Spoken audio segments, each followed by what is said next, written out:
Hey, how you doing? Justin here. Today I'm going to tell you everything you need to know about slash chords, what they are, where they're used, and how to play all of the common ones and some slightly less common ones that I think are really cool. So first thing, their name. You might think that slash chords have got something to do with the Guns N' Roses guitar player. I mean, he uses them from time to time, but they're not named after him. Slash chords get their name because of what they look like. I'm sure you will have stumbled upon some if you've looked around at different chords and tabs and stuff. You see a chord, then you see a slash, then you see another note. So what's going on here is it's a chord with another bass note. So the note after the slash is a bass note that you're going to put beneath the chord. So you might see like D slash F sharp. So that's saying you're playing a D chord with an F sharp bass note. You might see A minor slash G, which would be an A minor chord with a G bass note. That's all it is. You often hear them described as being over. So like you'd say C over G, which would mean a C chord over a G bass note. So first really important thing to realize here is that if you see a slash chord and you don't know it, just ignore the slash and what's after it and just play the chord. So if you see A minor slash F sharp and you don't know how to do that, but you do know how to play an A minor, just play an A minor. It'll be fine. This extra information about the bass note can affect the way a song sounds, particularly if you're playing on your own. If you're playing in a band, the bass player will probably be playing the bass note, so you might be able to ignore it completely anyway by choice, even if you do know how to play it. On your own, you'll just hear, I'll give you some examples in this lesson, but they do sound pretty cool. Sometimes they become a kind of a characteristic of the song. Oftentimes they don't. They're just like a way that call it voice leading, the way the notes in the chords are kind of moving from one to another. They're cool. They sound good and they're worth checking out. Particularly if you play on your own a lot, they can really add a nice kind of texture to the way you play. And there are certain songs, Wish You Were Here springs to mind, where the D chord is usually D with an F sharp bass, D slash F sharp, or D over F sharp. And when you add that in, if you've never played it that way before, that you add it in for the first time, you're like, yeah, now it sounds like the record. So they're definitely worth checking out. So I'm going to take you through, first of all of the really common ones that you're likely to see. And as we go through it, I'll talk a little bit about some of the uses for them, but they're pretty extensively used in lots of different ways. So some of this contextual stuff is only the tip of the iceberg. You'll discover a lot more. There are quite a few that we're going to check out in this lesson. So something that I feel like I should mention at the start is don't feel obliged to learn all of these right away before you move on. I would suggest that you learn them as you encounter them in songs, because some of them you might never encounter. So you don't want to waste, your RAM, your brain space, filling it up with chords that you're never going to play. So a good way around this is just to learn them when you encounter them. As long as you understand conceptually what they are, if you find one that you don't know, you have to look it up or whatever, but it's relatively easy, and then you add it to your chord bank. So let's get started and check out the easiest slash chords. The first slash chord that we're going to check out, one of the most common, is G with a B bass. Now, there's a regular big G chord. You know I often leave off the first finger and just play it like that. But a G with a B bass definitely needs that note because it's the note B and we want it to be the bass note, right? So you're going to have to put that first finger down for this. Note that the first finger is muting the thicker string as well because we want this note B to be the bass note. Now you can hear there, it sounds slightly different. Here's G. Here's with a B bass. So what's the point? It's kind of subtle, right? Well, a use of this, for example, would be if you had G to C. If we add in a G with a B bass, you can hear it just adds a little bit of movement there. It's kind of it's a little bit more interesting than just going straight from the G to the C. It's subtle. It is still the same chord, but just moving that bass note gives it a slightly different flavour. Now, actually a more common way of playing G with the B bass is just using second finger on the note B, that's the second fret of the fifth string, open two middle strings and little finger down on the third fret of the second string. And this chord particularly is used moving from A minor to a C chord. So you'd have an A minor, G with a B bass to a C.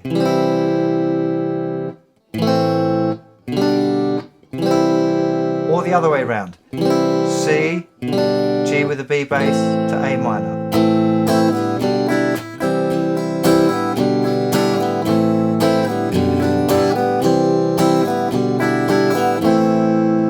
Now, this gets misplayed a lot, and it's fine actually to do it. Often the thinner string is played, and it doesn't really make it a G with a B bass. I guess technically it would be a G6 with a B bass if you do it that way. It doesn't really matter. You can also play it with little finger on the thinner string.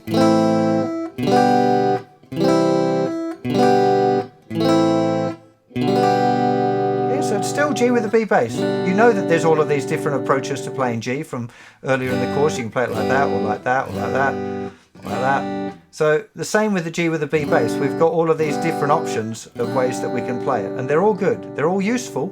As long as you understand that it's a G chord with a B bass, and that the B is likely to lead somewhere, either or that kind of effect. Very, very common to use this G with the B bass, particularly when linking an A minor and a C. And here we are. This is possibly the most common of all of the slash chords actually, D with an F sharp bass. So there's a regular D. You know normally we can't play that thicker string because it just sounds horrible. But now, if we loop it over, thumb reaches over and plays that bass note. I often mute the A string as I'm doing that. So I'm playing the bass note, the thicker string, 2nd fret, and muting the A string. But you can play it open as well. They all sound good.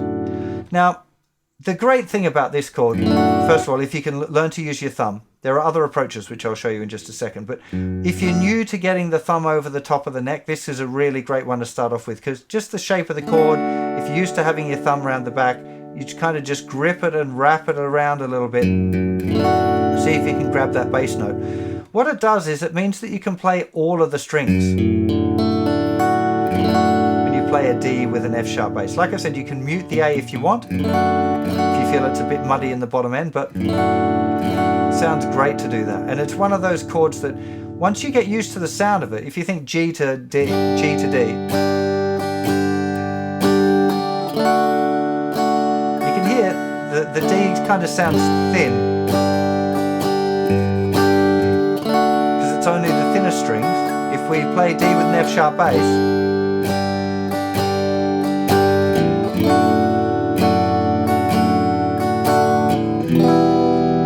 sounds big and rich. It's a lovely, lovely chord.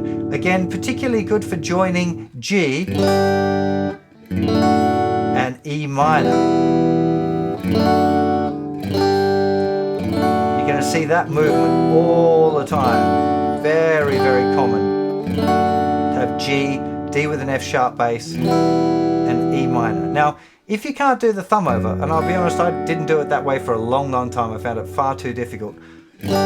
G, D with an F sharp bass like this. Now, if you use your first finger, almost certainly you're going to mute the A string, because not muting it makes it kind of awkward. So, and that's okay. Mute the A string, open D, 2nd finger is there on the 2nd fret of the 3rd string, 3rd finger's on the 3rd fret of the 2nd string, and we mute the thinner string. Okay, in theory you could play it that way if you wanted to, like the whole D chord with fingers 2, 3 and 4, and then 1st finger on that bass note, but that's just awkward to get to, like to go from G to D with an F sharp bass, like that's awkward. I can kind of do it, but I wouldn't be wanting to do that without a lot of practice, and it just doesn't feel worth it. So you I would suggest you're better off using this fingering 1, 2 and 3, possibly 2, 3 and 4 also works. Little finger is muting the thinnest string there. Okay, and again the 2nd finger is muting the 5th string. So we've just got 2nd fret, mute, open, 2nd fret, 3rd fret, mute.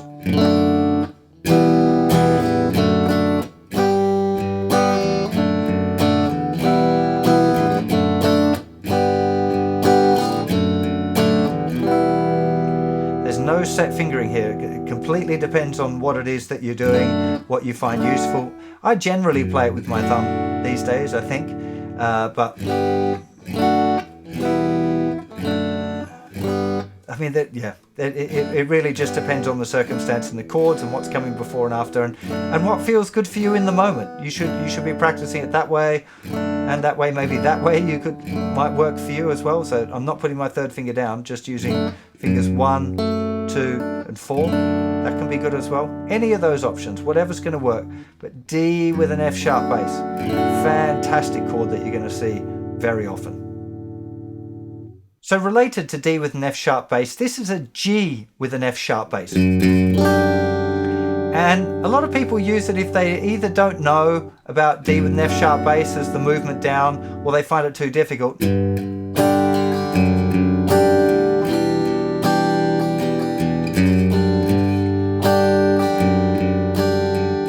And it's pretty easy. There's your regular G, like the big finger G, without the first finger, and then putting it down 1 fret below on the F sharp. Now again, I'm muting the A string now at this point. It kind of sounds a bit weird, like on its own,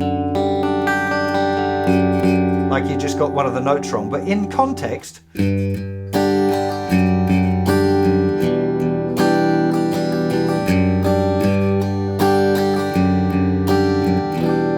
actually it works pretty good. And it's not an uncommon chord to find G with an F sharp bass.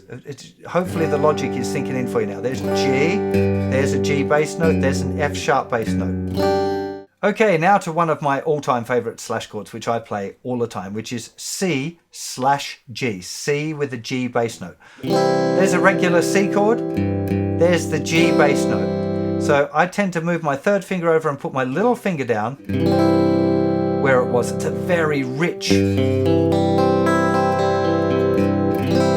sounding chord. There's C, C with a G bass. It's just getting a lot more low end there. Now, some people prefer to just move over the third finger.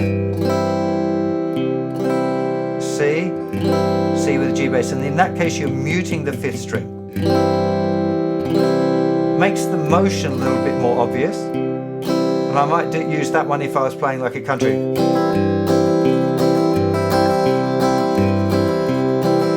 Where I want the bass note kind of separated, I might move the third finger, but for regular playing, I really like the sound of this. And this is actually the way it was played, particularly in the 60s, 70s. This was the more common way of playing C. More people played C that way than that way. Or like Rolling Stones and the Beatles and that kind of thing would generally seem to play the C chord that way. Okay, now we've got another C slash chord, which is C with an E bass. Now, there's regular C. If we play the thicker string, we've got our C with an E bass already. So it's just like a regular C chord, but you forgot to mute the thicker string with your third finger. The way I will have taught you on the regular C chord is muting the thicker string with the third finger. So you just need to bring it down a little bit so you can hear that low E string. Now again, on its own it tends to sound a little bit unusual, but it's particularly nice going to an F, and C to F, very common kind of chord movement. So if you add the E bass note,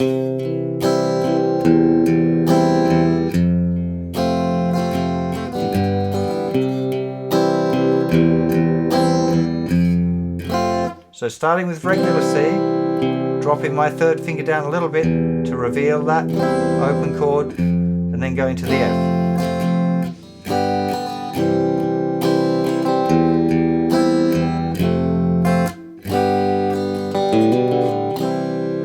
Okay, so this is the use for a C with an E bass.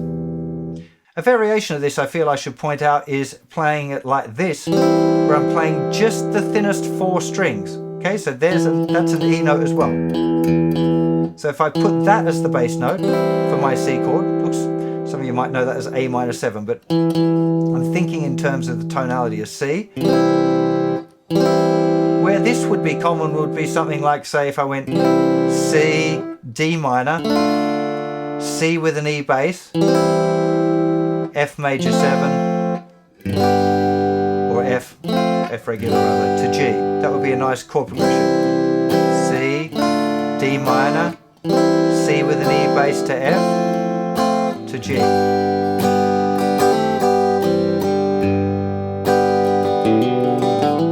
So while we're on C chord shapes, this is a C with a B bass. Looks a little bit like an E minor with the first finger down. There's lots of different ways of naming these chords sometimes, but I'm imagining there's C with a B bass, maybe there's C with an A bass, there's C with a G bass. So this is the kind of thing you might find in a bass that's moving.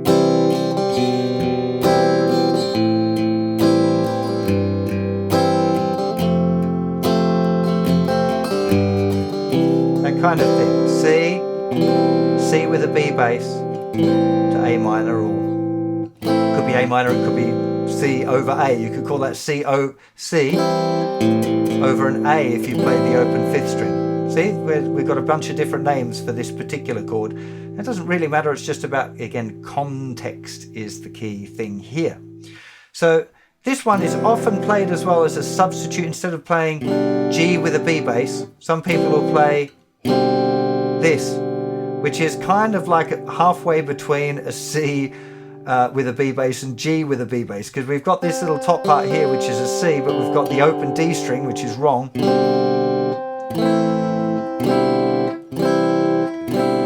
But this is one of those points about, like, it doesn't sound bad, it still works as a transitioning bass note. So I sometimes see this as being a C with a B bass. I guess it's legit if you mute the 4th string, then it's a C with a B bass, definitely.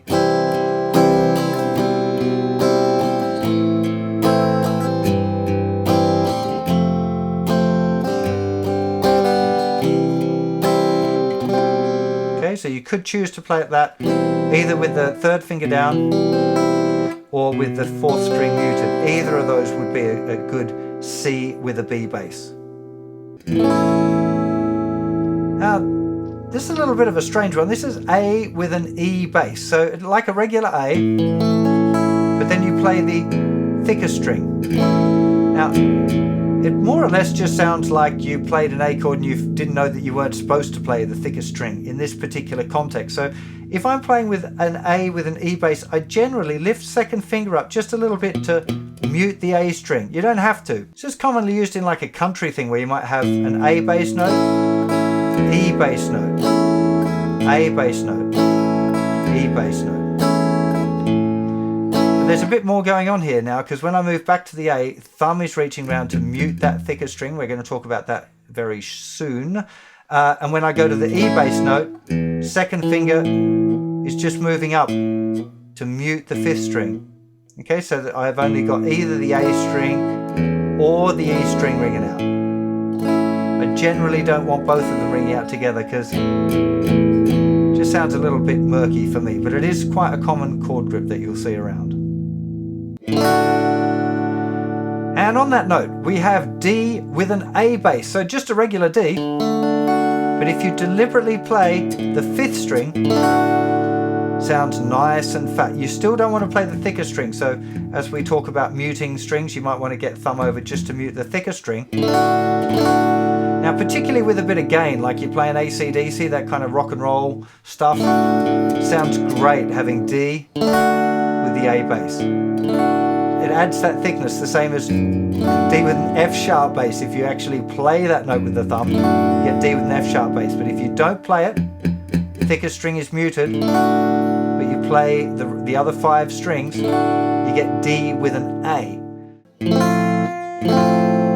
Okay, this one is an F over A. Really important you don't play the thicker string here. Won't sound good at all. Okay, so we've got the little mini F there and the open A string. Okay, this is actually a surprisingly common chord when you've got it as a movement between different things. So like A minor to an F over A sounds lovely.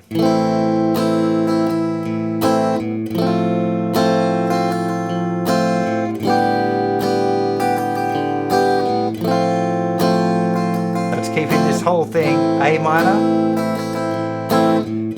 F over A, G over A, F over A. There are many examples of this kind of grip, but it's just a nice sounding chord. It doesn't always work. You can't use it anytime you see an F chord. It has got a kind of a specific vibe. F major 7 over A works as well. That's quite a nice one, used of, you know, for songs, U2 and things like that. Again, you just want to be aware of the thicker string there. That won't sound good at all. It's just the F, top part of the F, and the open 5th string. And the last one I want to show you is the easiest one of all. It's kind of a little bit of a joke. It's this, which is an A11 with an E bass. Just if you want to show off to your friends or whatever, you've got the A, which is the root note, the 11th, the 7th, the 2nd or the 9th, the 5th, and then an E bass note. So you've got, it's an A11 with an E bass note if you don't put any of your fingers on and you strum all of the strings. There are some other names for this. I'm just having a little bit of a laugh. So that's 10 of the easier shapes that you're likely to encounter on your journey, but I also want to share with you a few more that you are likely to find here and there. They're less common. Definitely you only want to learn these ones as you encounter them, but I think some of them sound particularly cool and are well worth a look. So this first one is an A chord with a C sharp bass note. Okay, this one's a little bit tricky, especially if you're already struggling with doing the A as a little mini bar there. Reaching with your 3rd finger to play the 4th fret of the 5th string. Again, making sure you don't play the thicker string or the thinner string when you play this grip. But it's real nice going to a D. So having this.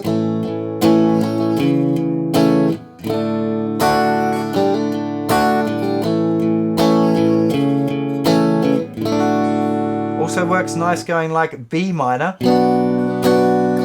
A to D. You get this nice movement, B, C sharp, D. Okay, it's all about these little movements in the harmony. Okay, A with a C sharp bass.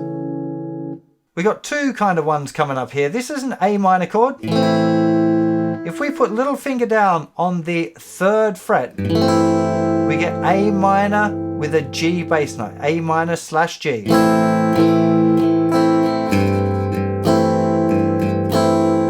If we re-finger this chord, so it's still A minor here, but instead of using fingers 2 and 3, I'm using fingers 3 and 4.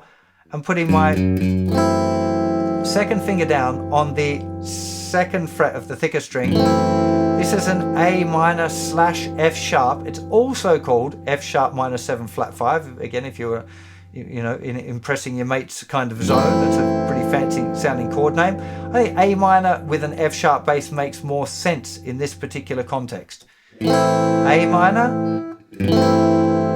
with a G bass, muting the A string, I should point out there. When you're doing the A minor with a G bass, it'd be pretty difficult not to. A minor with an F sharp bass commonly would be followed by like an F to an E or an F to an E. This sort of A minor with a G bass, an F sharp bass, F to E. Quite a common kind of folky chord progression, used by some rock bands as well. And an A minor with the G that's not so tricky is reaching over with a little finger, is moving your 3rd finger over to the thicker string, muting the A string now. This would be an A minor 7 slash G. You should hopefully notice that it's the same as C over G as well. Same chord, different name. Again, just depends on the context and how you choose to name it. But that's a real nice one that's slightly less tricky than reaching over with a little finger there to an F. Still works great.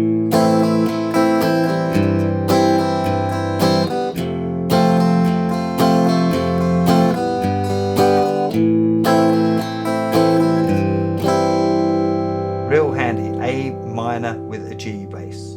Okay, now we touched on this earlier on. This is a G chord with an F bass note, as heard on the Alanis Morissette song One Hand in Your Pocket. My lefty practice, that's nearly impossible, so you probably find that pretty difficult, but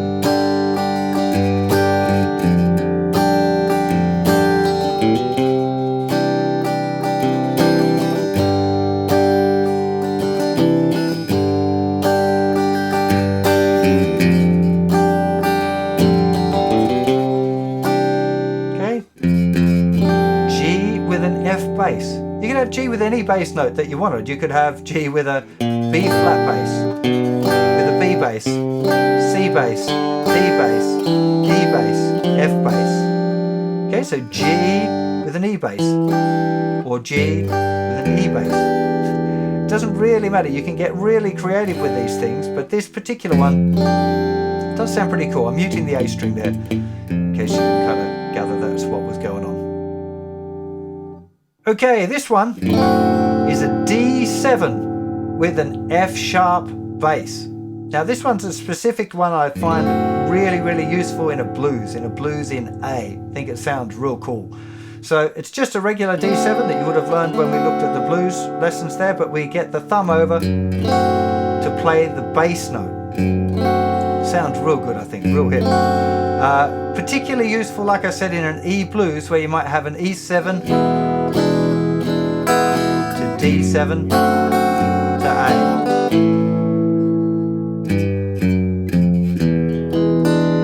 That last 4 bars. So E7, A.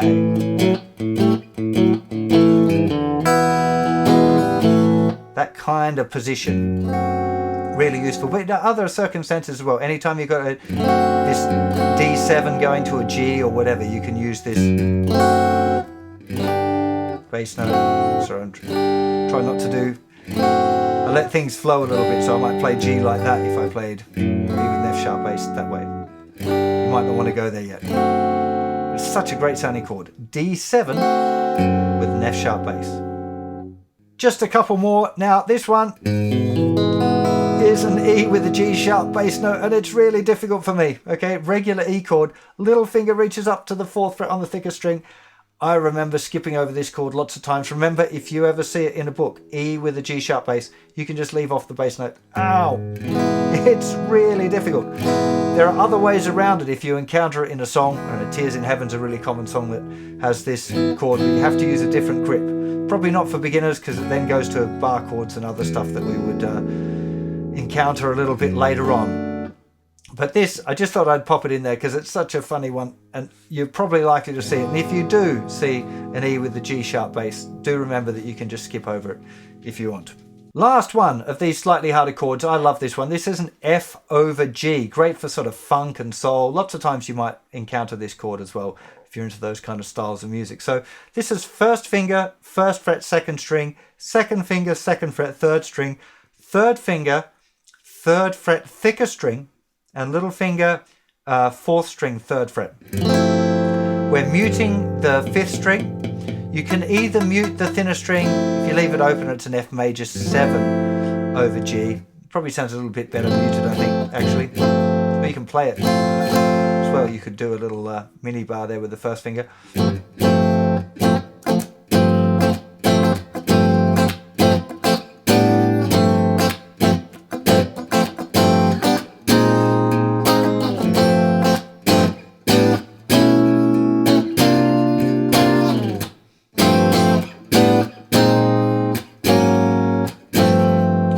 A lot, and it always tends to sound really cool. This is also called a G11, but more on that another time. Well, if you've made it this far, you know a lot about your slash chords, how to play even some pretty sticky ones. But like I said, it's really important that you learn these in the context of songs that you really love playing. That's a really important part of it. If you try and memorize too many too soon, you're just filling your brain, your RAM, with stuff that you might not need to access. So I would definitely recommend learning them as you learn songs that require them. Some great songs that you might want to check out. Needle and the Damage Done by Neil Young. It's kind of got some grips that we didn't cover, but it's all about the movement of the line and there's some other movements in the melody part as well. It's such a beautiful song, definitely worth checking out if you don't know it. Like a Rolling Stone by Bob Dylan's got a really nice example of the movement from the C to the D minor with a C with an E bass. Sunny Afternoon, Kinks, Ray Davies. Again, loads of great slash chords in that one. Tears in Heaven, Eric Clapton, but that requires bar chords as well, but might be worth a little look if you're a big fan. Stuff like Mr. Bojangles as well. I mean, there are so many songs that use slash chords. You're going to encounter them everywhere. And now that you know how to play them, you definitely want to check them out, the ones that you at least know. Do remember that you will find other kind of variations on a theme where it might not seem exactly like a proper slash chord, but it might be written as one. I'm just thinking like... You Gotta Hide Your Love Away by the Beatles, or Norwegian Wood. A lot of slash chords in Beatles tunes, actually. They're a great source of that. But sometimes it is actually more about the movement of the bass over a chord, and the slash notation is just a kind of a way of writing it down, but it's not really about the slash chords individually. They just happen to be those names of the chords. Really hope you enjoyed this lesson. I really appreciate you hitting the like and subscribe if you did. Really appreciate your support, and I'll see you for plenty more very soon. You'll take care of yourselves. Bye-bye.